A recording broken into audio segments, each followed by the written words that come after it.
Good day, class. So welcome back to our discussion about Augustinian spirituality. So for today's discussion, we're going to discuss Saint Augustine on memory, knowledge, and illumination. So before we further proceed, I would like to apologize for not being able to teach this topic face-to-face. Ayan, because of time constraint, we already have limited time to discuss topics that are essential for your final examination. However, I prefer to record this meeting in order for us not to compromise the quality of the discussion. Ayan, at least, nadidiscuss ko pa rin sa inyo yung mga bagay-bagay na kailangan nyo malaman about St. Augustine and of course, yung mga bagay na kasama sa inyong final examination. Alright? Okay, so let's proceed. First, I would like to ask you a question. What is the role of memory in life? By the way, we are using memory here. In Tagalog ay ala-ala. Okay, ala-ala. Ano ba ang purpose ng ating ala-ala? Bakit ba tayo merong ala-ala? So una, meron tayong ala-ala para maka-retain tayo ng information sa utak natin. For example, after you watch this video, all the information that you have heard or you have watched in this video will retain to your memory. Okay? And later on, sa examination nyo, doon nyo i-recall yung mga information na retain sa memory nyo. Okay? So kung wala kang memory, walang mariretain na information at wala kang masasagot sa inyong examination. Okay? And of course, we are using our memory in order for us to identify persons or things. Okay? Nakaka-identify tayo. So, dahil sa ating ala-ala, marunong tayong kumilala. Alam natin kung ano yung itsura, alam natin kung ano yung pangalan, no? Kung walang ala-ala, hindi natin makikilala ang isang tao. At hindi natin malalaman kung ano ba ang isang bagay. Alright? So, ayan. So, through memory, the mind meets the world. Ayan. Okay? Things external to the body are apprehended through memory. Intelligible things, even mind, are known because of memory. Class, memory allows us to recognize and identify objects and experiences that we have encountered before. So, for example, may mga bagay, may mga ala-ala tayo na parang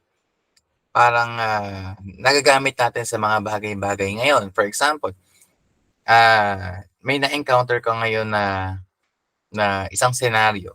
Tapos maiisip mo, parang pamilya na to, parang napuntahan ko na to. Okay? Because those information are already retained in your memory. At dahil sa information na bumalik sa iyong ala-ala, sa present, nagkakaroon ng relationship yung utak mo dun sa mundo. Kasi nagiging aware ka, nagiging conscious ka, nagiging familiar ka. At na-identify mo yung mga bagay-bagay sa paligid mo. Okay? Kung wala kang mind, kung wala kang memory, then hindi mo malalaman yung mga bagay sa paligid mo. Alright? So, memory brings the object to mind for cognition and perception. Okay? Memory is also a site of illumination according to St. Augustine. And memory is a seat of human transcendence. Ano ba ibig sabihin ng mga ito, So, para kay St. Augustine, our perception of the world is not simply a matter of receiving sensory inputs. Kasi, class, so magitan ng mga senses natin, sense of touch, sense of smell, sense of hearing, ano ba kulang? Sense of sight, ayan, lahat ng nakapagpa-trigger sa senses natin, lahat ng yun ay ma-retain sa ating memory. However, our perception of a thing is shaped by the complex interplay between sensory experience and memory. So, sa madali sabi, class, our previous experiences and memories, yung mga ala-ala natin, greatly influence how we perceive and interpret our current experiences. Sasabihin mo pagka sa buhay mo ngayon, for example, since na-experience mo to before, alam ko na kung paano susolusyonan to. Okay? Kung wala kang memory, so lahat na nangyayari sa'yo ay bago. Okay? For example, merong isang aso, ay narinig yung aso tumatahol. Hindi ko alam kung rinig eh. No? Hindi yata rinig. Okay, that's good, no? For example, nakita mo yung aso. At sa mga aso na naranasan mo before, sa mga aso na na-encounter mo before, na ang mga aso pagka nakikita kayo umaangil, okay, nangangagat, no? Sa karanasan mo ngayon, nakakita ka ng aso, iisipin mo, ay, yung aso na to, ano na to, nangangagat to. Iiwas ka ngayon. Okay? Since you already have a negative experience with the dog before, then what you will do on the present will greatly affect, your encounter between yourself and the dog. No? Right. Okay.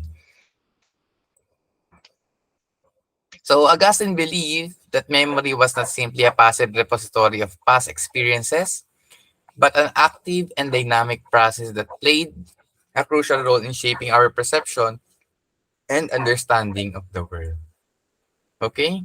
And, class, because of our memory, we have a capacity to transcend, no? Nagkakaroon tayo ng ability to transcend. Ano ba yung transcend? We already discussed it before on our discussion in philosophy, about human transcendence. So, we must transcend. Okay? So, kapag wala tayong memorya, then we have no basis of our transcendence. Kaya nagtatranscend ang tao kasi meron tayong naranasan before na na-retain sa ating memory. Okay?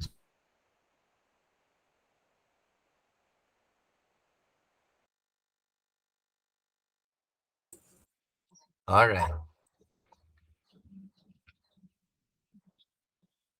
Okay. So, for St. Augustine, memory, the seat of prior knowledge. Okay? Through recollection, the person understands what he or she has experienced and see true meaning in it. No? Ayan. St. Augustine believed that memory was essential to understand the present and to shape the future. Okay? So, meaning is distilled only retrospectively. Ito yung sabihin ng class, no? Ang kahulugan ng buhay natin ay nalalaman natin dahil sa ating mga alaala. Okay? So, kaya nga mayroong magandang kanta dito no? We are very familiar with this song. Kung saan ang pinapakita ng kanta, na mayroong isang imahe na tayong binabalik-balikan. Okay? Mga bagay na gusto natin na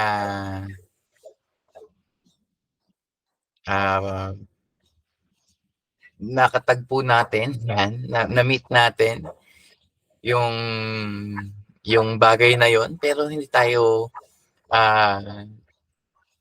nabigyan ng pagkakataon para maipagpatuloy yung tagpuan na ganun.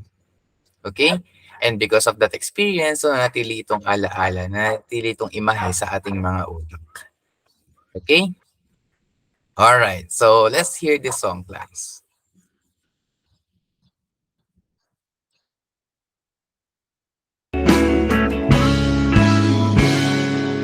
Kinukulayan ng isipan, pabalik sa nakaraan.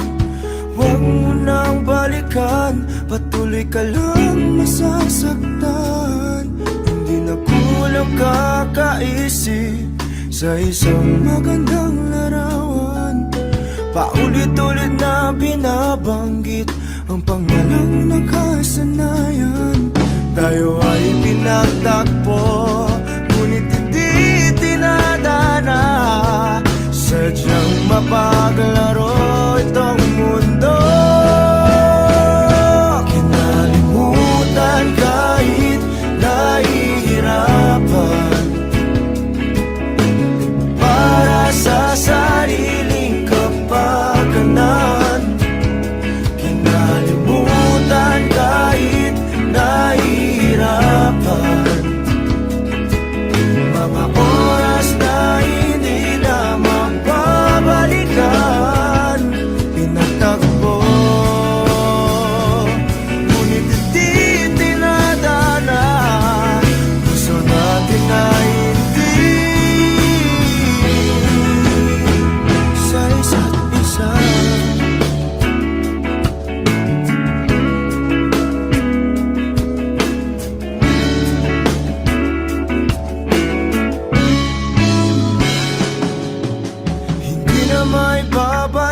ang dati nating pagsasama. Ang tamis ng iyong halik ay di na madarama. Pangako sa isa't isa ay di na mabubuhay pa. Paalam sa ating pag-ibig na minsa'y pinag-isa. Tayo ay pinagtagpo, ngunit hindi tinadana. Sadyang mapaglaro itong mundo. Kinalimutan kahit nahihirapan, para sa sariling kapakanan. Kinalimutan kahit nahihirapan, mga oras na hindi na mapabalikan. Pinagtagpo, ngunit hindi tinadana. Gusto natin ay hindi sa isa't isa.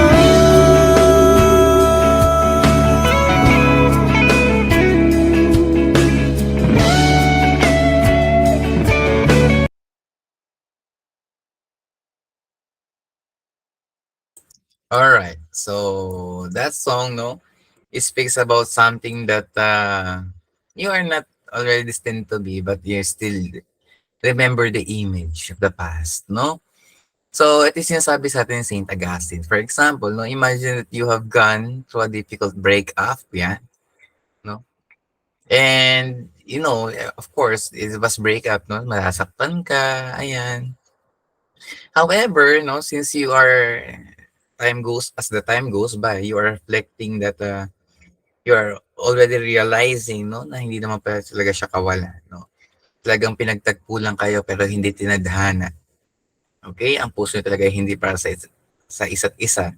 Then you may come to understand why the relationship ended, no? Bakit nga ba kayo naghiwalay? Bakit ba kayo nagkahiwalay? Okay? What you need to do differently in the future relationships. So from that relationship, dahil na-realize mo na hindi talaga kayo para sa isa't isa, na tinuruan ka lang talaga niya ng leksyon para matuto ka pa in your future ay hindi mo na gawin, no? Mga pagkakamali mo na hindi mo na dapat gawin sa susunod, at yung mga nagawa mo before na nakatulong sa kanya, ganoon din naman siya, no? Natuto siya sa'yo, natuto ka din sa kanya. Okay? So in this way, class, no, the meaning of the breakup is distilled retrospectively. Yun yung sinasabi natin kaninang distilled retrospectively. So it is something that you came to understand only after you have experience it and reflect on it. Okay? So yun. Alright, so let's proceed. So memory and the mind's mode of apprehending the truth. Okay? Ayan. So dialectical model of presence and absence. The embodied soul's mode of approaching God, the Creator, who is intimately present to the soul. So, ayan, according to Saint Augustine, no, he was emphasizing in this topic that there is a crucial role that memory plays in our life, in our ability to understand and know the ultimate reality or truth. Okay? For Saint Augustine, the truth was not simply a set of abstract concepts or ideas, but a living, dynamic reality that could only be known through a personal encounter with God. So, pag sinabi natin dynamic, no, hindi ito static. Pag sinabi natin static, yung steady lang. Dynamic, ito ay pabago-bago. Okay? And malalaman lang natin na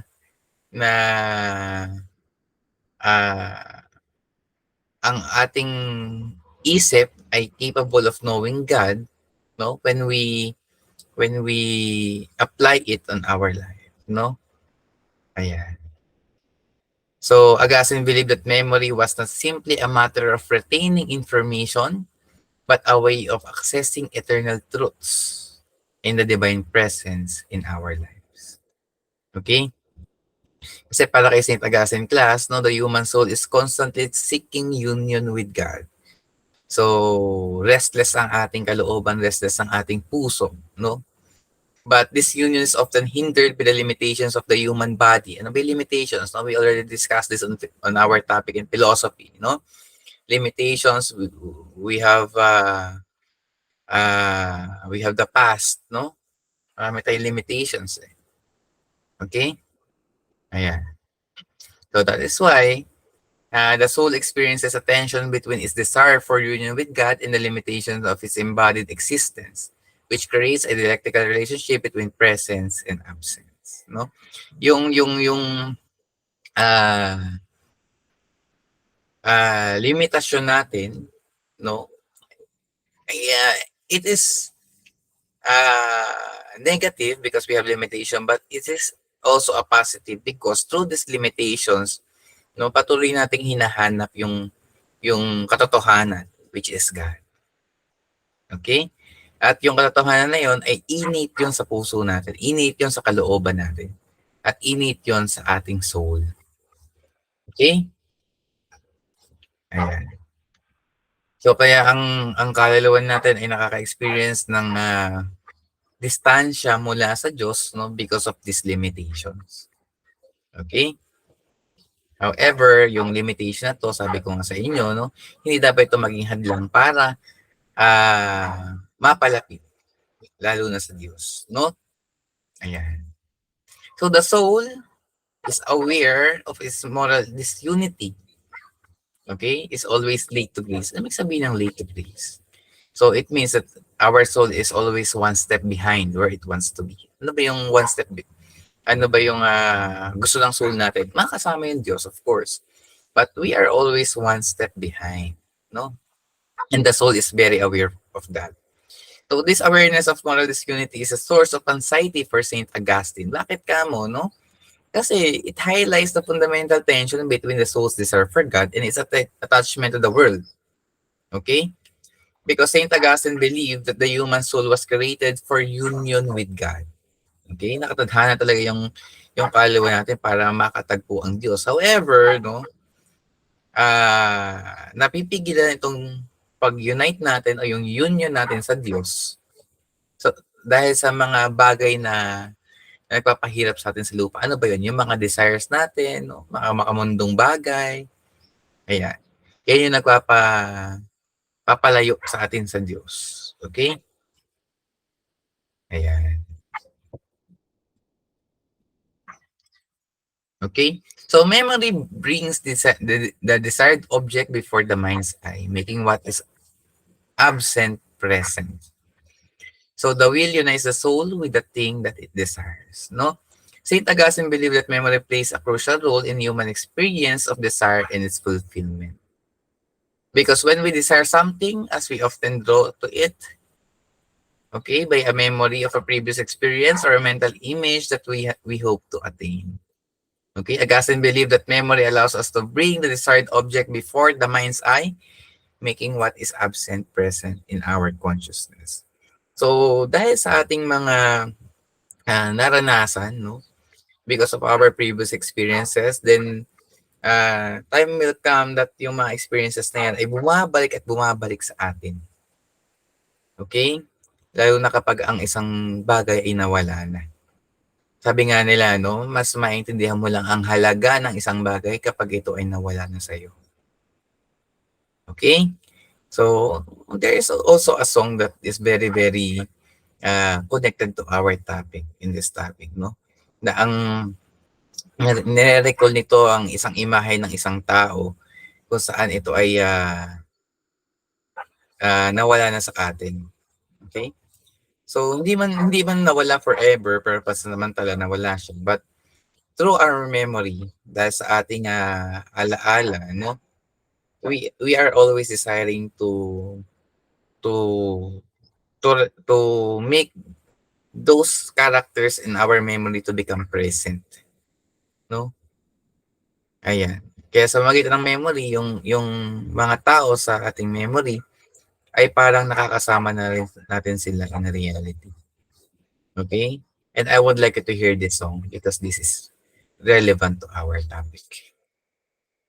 Alright?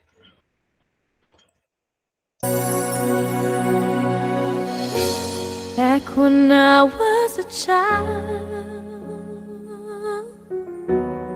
before life removed all the innocence, my father would lift me high and dance with my mother and me, and then spin me around till I fell asleep. Then up the stairs he would carry me, and I knew for sure I was loved. If I could get another chance, another one, another dance with him, I'd play a song that would never, never end. How I love, love, love to dance with my father again.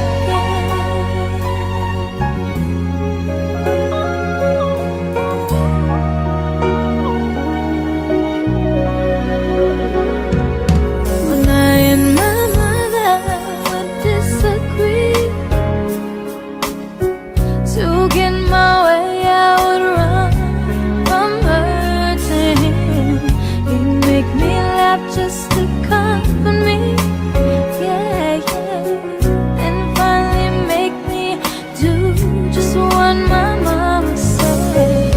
Later that night when I was asleep, he left a dollar under my sheet.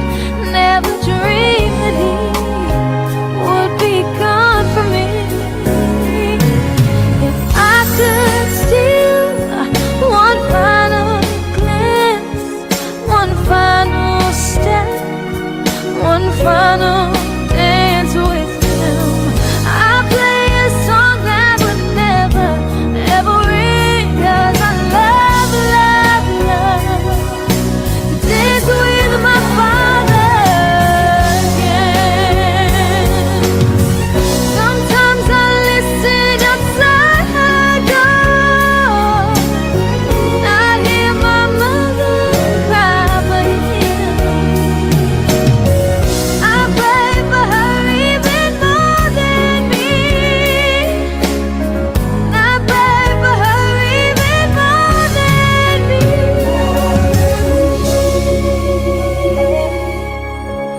No.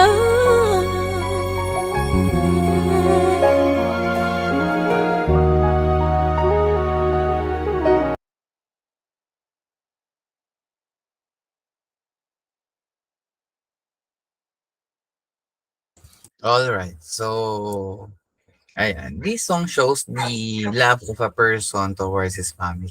No? Ayan. And this is one of the song that is very related to our discussion, no? That when someone is very related to you or very close to you and suddenly he gone away, bumabalik at bumabalik yung ala-ala. Kaya nga sabi dun sa kanta, no? If I could get another chance, another walk, another dance with him, no? So, wala na yung tao, pero dahil sa ating ala-ala, gusto nating bumalik yung tao na yun, no? Nakakabuo tayo ng panibagong imahe. Okay? Nakakabuo tayo ng panibagong senaryo. No? For example, no, sa pamilya nyo, no, since you have very close family and you have a desire to have it again, no, yung pagiging close ng family nyo, to your memory, that desired object,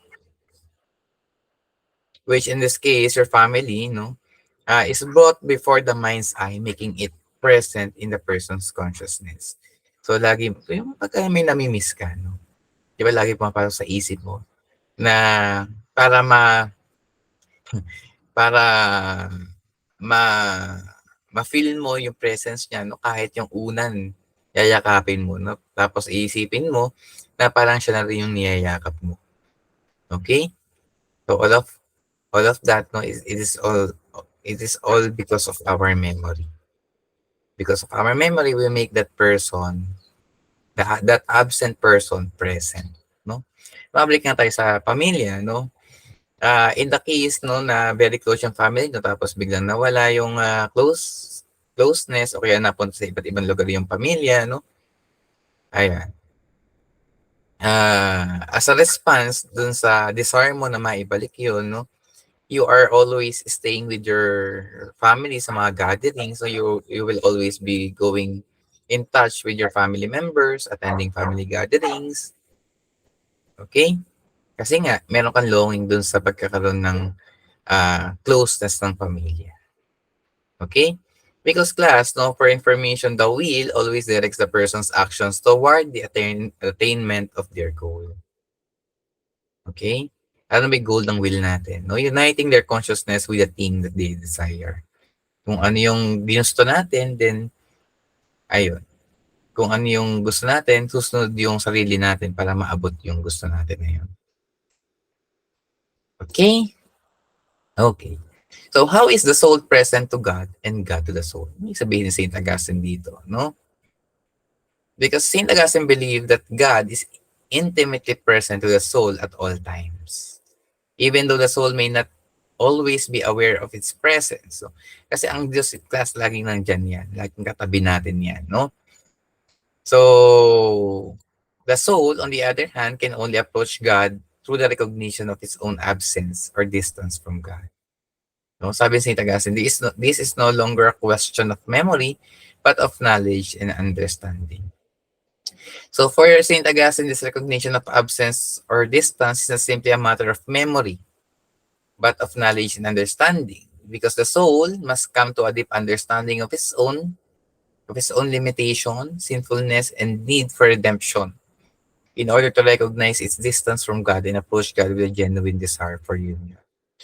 Okay? Sabi nga natin sa mga previous discussion natin, no? So, we can only appreciate light because of darkness. Okay? We can appreciate the value of the star when we experience darkness. No? Ganun din sa buhay natin, class, no? Mas ma-appreciate natin ang saya kapag ka nakaramdam tayo ng lungkot. Okay, may experience natin yung init kapag nakaramdam tayo ng lamig. Okay? Ayan. Alright, so... Okay. Faith directed Augustine to the right object of inquiry. God, where God is to be found, who God is, and what God is. So, it is because of our faith, no? Because class, no, faith is already, kumbaga, ano na yan nakatanim na yan sa kalooban natin.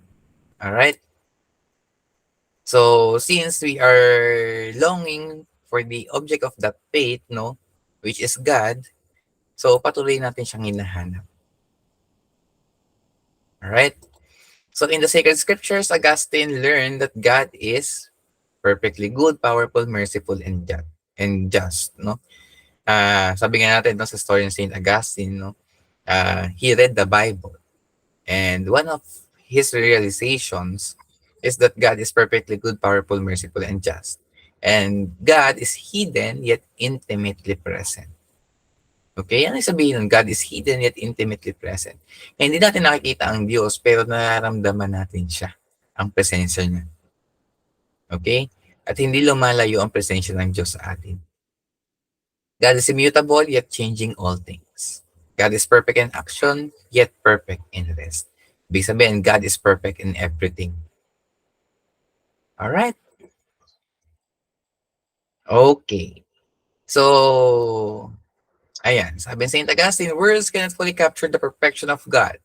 They can only suggest via negative theology. So, in philosophy, no, we have this thing called via negativa, no? So, ano sabihin ng via negativa? So, we can only approach God the omnipotence, omniscience of God in a negative way. So ano yung sabihin nun, no? So it means that we must approach God, we must accept God, that we cannot explain God based on our human understanding. Bakit? Kasi hindi natin maabot ang Diyos.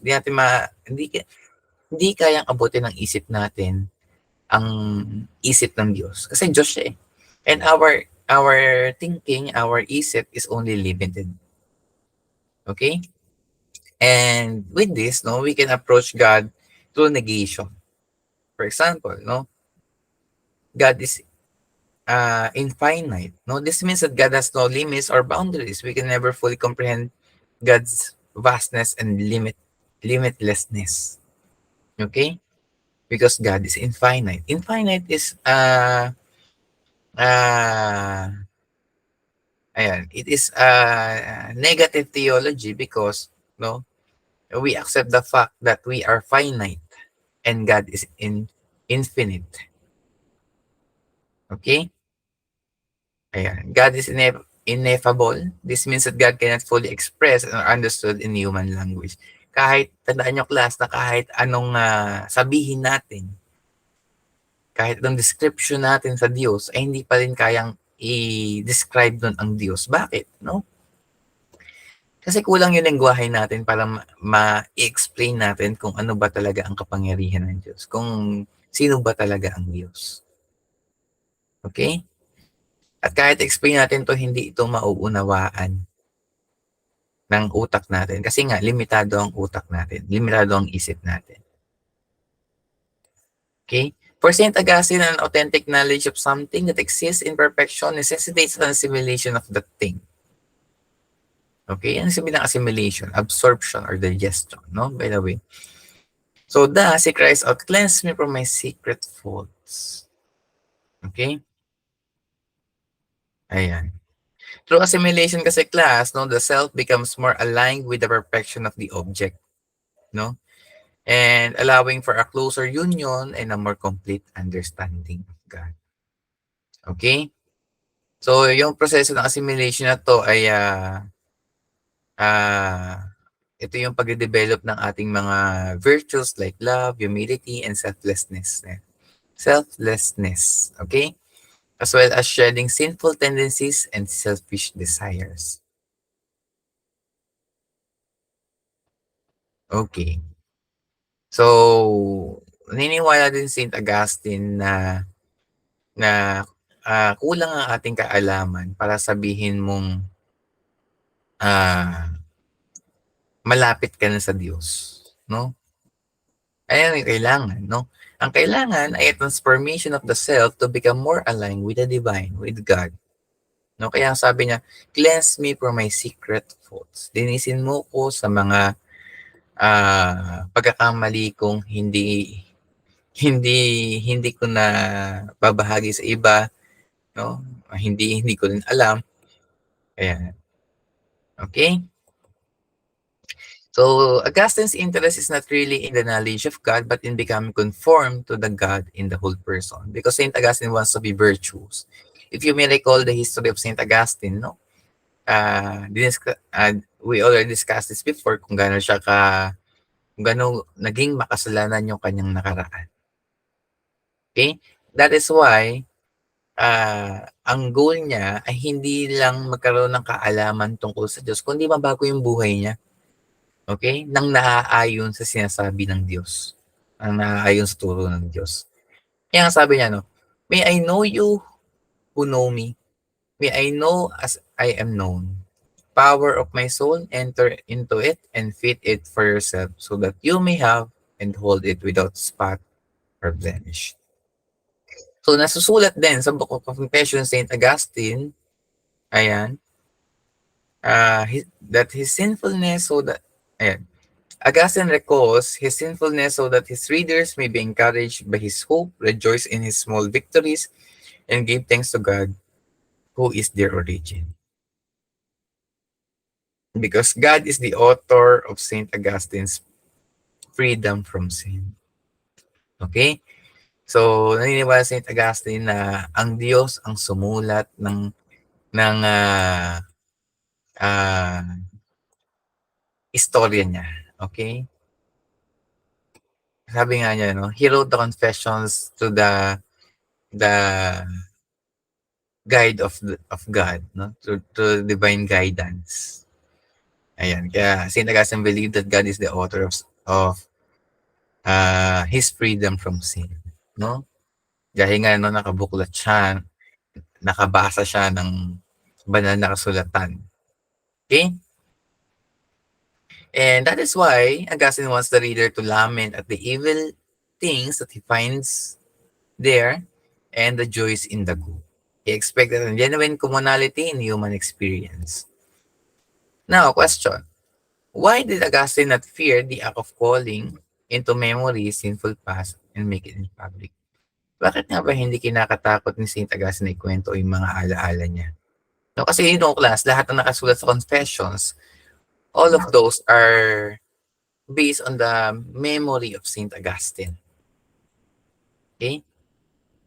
Bakit kaya? Because he experienced psychological peace as a result of his hope being entirely in God. No? Kaya sa pamamagitan ng kwento niya, sa pamamagitan ng pagsusulat niya, nakaranas siya ng pamamahinga, ng kapayapaan mula sa Diyos. Kasi inamin niya eh. Okay, kaya Confessions yung title ng book. Kasi nangumpisa siya sa Diyos. Okay? Because this God, ang Diyos niya, ang Diyos natin, ay ang siya nagligtas sa kanya mula sa kanyang mga kasalanan sa pagkabata. No? Sabi nga, God will void, ganyan ba? No? Him up and enables the confession to appear. Okay? Ayan. So, it is because, no, hindi naman talaga tayo pababayaan ng Diyos. No? Kahit naman tayo, kahit hindi lang sa buhay ng St. Augustine, even on our lives, God will buoy us. No? Sabi natin, buoy, ibig sabihin, papagaangin tayo para lumutang tayo. Okay? At sasamahan tayo ng Diyos kahit saan. Amen? Alright. So, okay. So, this is the last song that I would like to share with you. No? I would like you to reflect on this song. Okay. So, this is also the message of God to us, no? So, God is always waiting for us. God is always there for us because He always loved us, no? Kaya pinapagaang ng Diyos yung buhay natin. Okay? Dahil mahal na tayo. Alright. So, natulungan tayo ng Diyos dahil mahal niya tayo. At lahat, tandaan niyo to class, lahat ay gagawin ng Diyos para sa atin sa ngalan ng pag-ibig. Okay? Sa ngalan ng pag-ibig.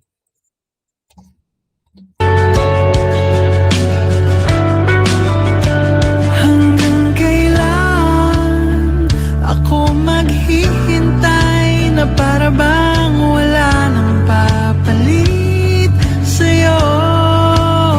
Nasaan ka man? Sigaw ng puso ko'y ikaw hanggang ngayon. Kung sana lamang ay nakita mo ang lungkot sa iyong ngiti, isang umagang di ka nagbalik. Gumising ka at nang makita mo ang tamis ng sandali ng kahapon di magbabalik.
kapiling ka sa aking panaginip. Ikaw wala noon, ikaw hanggang ngayon, hanggang sa dulo ng ating walang hanggan. Hanggang ang puso'y wala nang maramdaman, hanggang sa dulo ng ating walang hanggan. Hanggang ang puso'y wala nang nararamdaman, kahit matapos ang magpakailan pa man, ako'y maghihintay sa ngalan ng pag-ibig. Hanggang sa dulo ng ating walang hanggan. Hanggang ang puso'y wala nang nararamdaman, kahit matapos ang magpakailan pa man, ako'y maghihintay sa ngalan ng pag-ibig mo.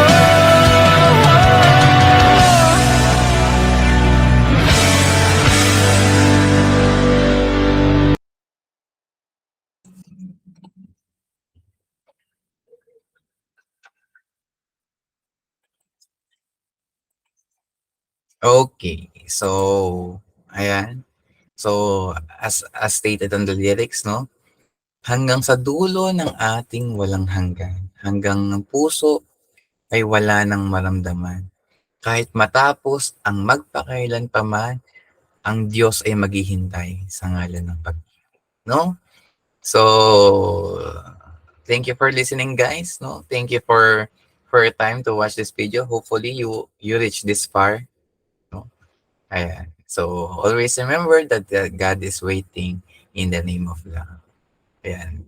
Patuloy tayong ah nilalapitan ng Diyos.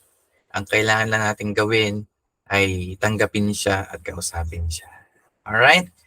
So, hopefully you learned something new in this class, in this topic. No, if you have any question, you may approach me. Upo lang ako sa faculty room, naghihintay ng mga estudyante merong magtatanong. Okay? Merong tanong. So, again, if you have any question, you may approach me on our school face-to-face. All right? So, thank you, class. Hopefully, you learned something new. See you next meeting and God bless us. Bye-bye. Sige.